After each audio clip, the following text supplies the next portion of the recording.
আবাসে যেন ঘুঘুর বাসা, বিভিন্ন জায়গায় দুর্নীতি বঞ্চনা, এটাই যেন রাজ্যের চেনা ছবি। তবে এবার জলপাইগুড়ির একটি পঞ্চায়েতের সমস্ত বাসিন্দারাই তারা আবাসের তালিকা থেকে বঞ্চিত হলো। 2024-এ যখন আবাসের প্রথম তালিকা বেরিয়েছিল, ঠিক সেই সময় তাদের প্রত্যেকের বাড়ি পাওয়ার কথা ছিল, অর্থাৎ আবাসের বাড়ি পাওয়ার কথা থাকলেও তারা প্রত্যেকেই বঞ্চিত হচ্ছে। কিন্তু প্রশ্ন উঠছে, একটি পঞ্চায়েত এলাকায় সবাই বঞ্চিত হলো কিভাবে? যদিও এই বিষয়ে মুখে কুলুপ এঁটেছে পঞ্চায়েত প্রধান।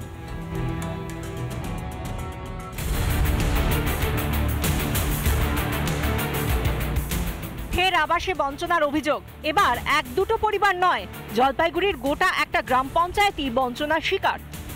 অন্যান্য সমস্ত গ্রাম পঞ্চায়েতে আবাস যোজনার টাকা ঢুকে গেল, প্রথম পর্যায়ে জলপাইগুড়ি পাহাড়পুর গ্রাম পঞ্চায়েতে কিন্তু এখন পর্যন্ত টাকা পায়নি কোনো বাসিন্দা।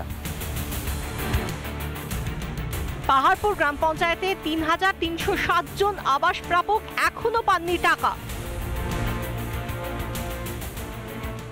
এবং এখানে এই যে বাড়িঘরগুলো দেখছেন, এই বাড়িঘরগুলো কিন্তু একেবারেই ভগ্নদশায়। কোনো রকম এরা জীবনযাপন করেন। এখানে পলিথিনের বেড়া এবং পলিথিন দিয়ে, এই পাটকাঠি দিয়ে, চাল দিয়ে কিন্তু তারা এইখানে বসবাস করছেন। সব জায়গায় আবাসের টাকা ঢুকলেও এখনো টাকা না পাওয়ায় ক্ষোভে ফুঁসছেন বঞ্চিতরা। ঘর পেলাম না এখনো। এবার আমার প্রথম লিস্টে মেসেজ আসছে মোবাইলে, সব অনলাইন হয়ে গেছে, কিন্তু আমার টাকা ঢুকে না। কেন টাকা ঢুকছে না? কেন এখন ঢুকছে না কেন? আমি তো পঞ্চায়েতকে আসি বলি, পঞ্চায়েত বলে ঢুকবে। টাকা পেয়েছেন? না, পাই নাই। কেন? এলা কেন পাই নাই, এইটাই তো হচ্ছে কথা। অন্য ইয়ে তো টাকা পাইছি, কিন্তু আমাদের এখানে টাকা ঘরের পঞ্চায়েত তো খাটাখাটি করছে না, ঢুকবে।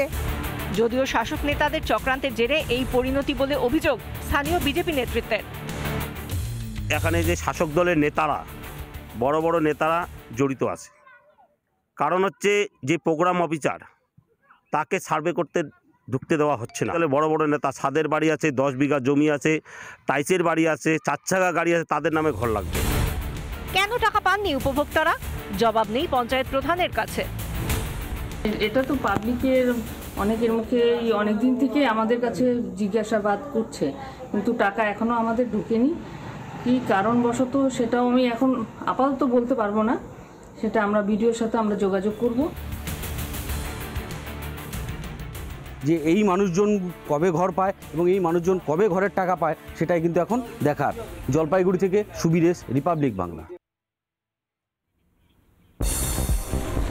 নানা ধরনের কন্টেন্ট দেখার জন্য লাইক করুন, শেয়ার করুন আমাদের ফেসবুক পেজ, সাবস্ক্রাইব করুন আমাদের ইউটিউব চ্যানেল। পাশাপাশি অন্যান্য ব্রেকিং নিউজের জন্য অবশ্যই চোখ রাখুন রিপাবলিক বাংলায়।